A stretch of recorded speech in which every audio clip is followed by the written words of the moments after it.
But we're going to get some reaction from Turkey now on this story with Jasper Mortimer in Ankara. Jasper, how have the Turks reacted to this news? Well, I haven't seen a reaction from the Turkish Foreign Ministry yet, but there is no doubt that Turkey will be delighted by this. Turkey has been pushing for this. Turkey saw the Syrian Democratic Forces as a Kurdish separatist group, and the last thing Turkey wanted was for Syrian Kurds to gain autonomy from the government in Damascus, as the Kurds in northern Iraq have autonomy from the government in Baghdad. You know, autonomy for the Kurds of Syria, autonomy for the Kurds of Iraq would certainly encourage the 14 million Kurds in Turkey to push for autonomy. And Turkey is in no mood to make such a concession. A footnote on today's developments is that the leader of the Syrian Democratic Forces, Muslim Abdi, whom you were showing on your television just now, comes from Kobani, a Syrian town on the border with Turkey. You can see it from Turkey. Abdi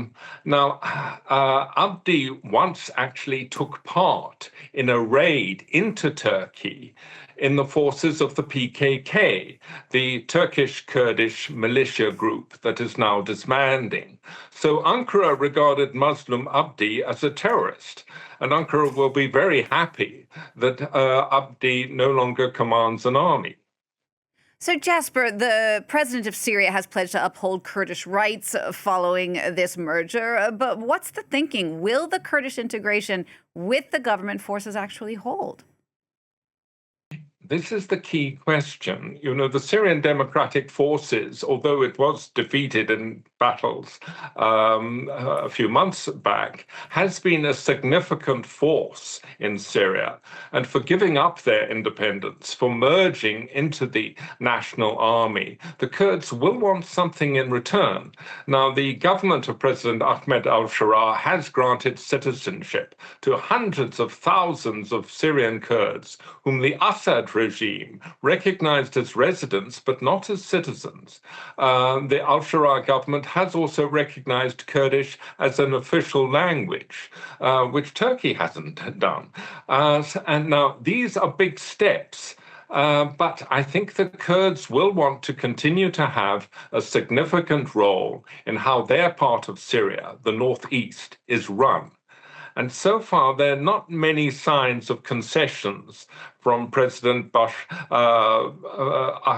al-Sharaa on that. Al-Sharaa definitely believes in centralized government, that Damascus should make the final decisions on how each part of Syria is governed. And we've already seen unrest from the Druze in southeastern Syria because they're unhappy with Damascus's decision-making. So, you know, how much a say in running their own affairs the al-Sharaa government will give to the Kurds and the Druze remains an open question. Jasper, thank you for that. Jasper Mortimer, they're reporting from Ankara.